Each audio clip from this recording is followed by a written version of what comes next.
जय श्री राम साथियों। आज हम आपको बताएंगे खाटू श्याम जी की पौराणिक कथा।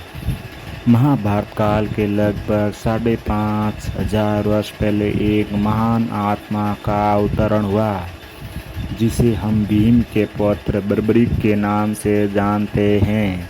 महिसागर संगम स्थित गुप्त क्षेत्र में 9 दुर्गाओं की सात्विक या निष्काम तपस्या कर बर्बरीक ने दिव्य बल और 3 तीर व 3 धनुष प्राप्त किए। कुछ वर्ष उपरांत कुरुक्षेत्र में उपलब्ध नामक स्थान पर एक युद्ध के लिए कौरव और पांडवों की सेना एकत्रित हुई।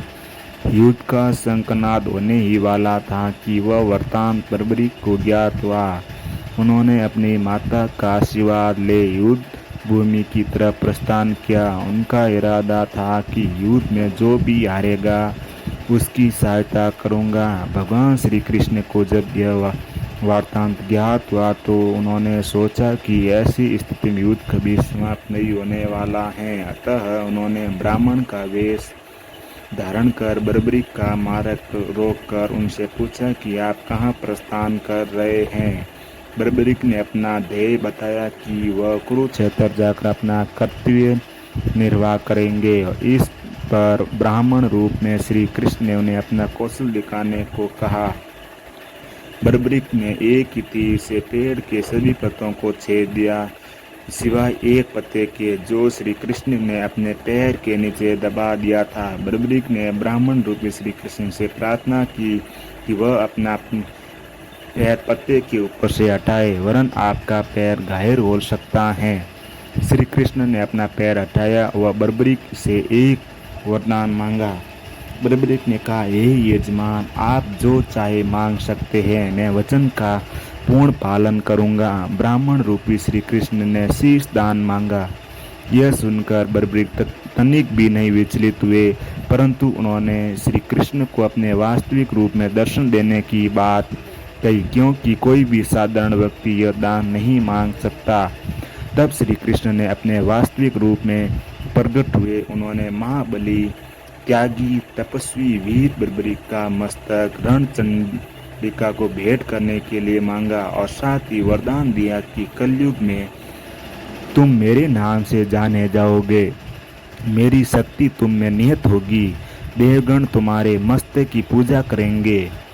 जब तक यह पृथ्वी, नक्षत्र, चंद्रमा तथा सूर्य रहेंगे, तब तक तुम लोगों के द्वारा मेरे श्री श्याम के रूप में पूजनीय रहोगे। मस्तक को अमृत से सींच कर और अजर अमर कर दिया।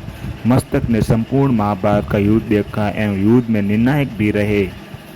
युद्ध के बाद महाबली बर्बरीक श्री कृष्ण से आशीर्वाद लेकर अंतर्ध्यान हो गए। बहुत समय बाद कलयुग का प्रसार बढ़ते ही भगवान श्याम के वरदान से भक्तों का उद्धार करने के लिए वह खाटू में चमत्कारी रूप से प्रकट हुए।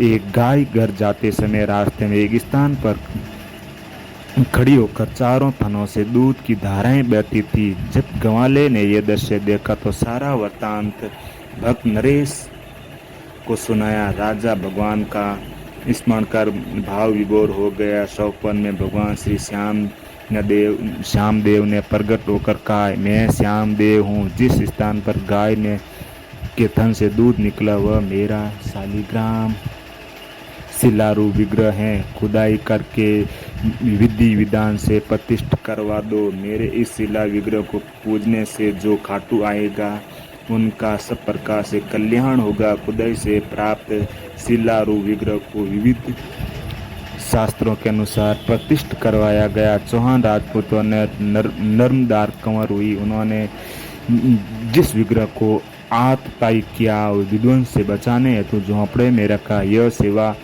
पूजा की। औरंगजेब के शासनकाल में पुराने मंदिर का ध्वस्त हो गया तथा उसके बाद जहाँ भगवान श्री श्याम देव का विग्रह प्रतिष्ठित किया गया वह आज भी विद्यमान है, जहाँ देश के सभी कोने से श्याम प्रेमी पूजा अर्चना और दर्शनार्थ आते हैं। अब नर्मदा कंवर ने खानदान के ही चौहान राजपूत पुजारी श्री श्याम बाबा की जय।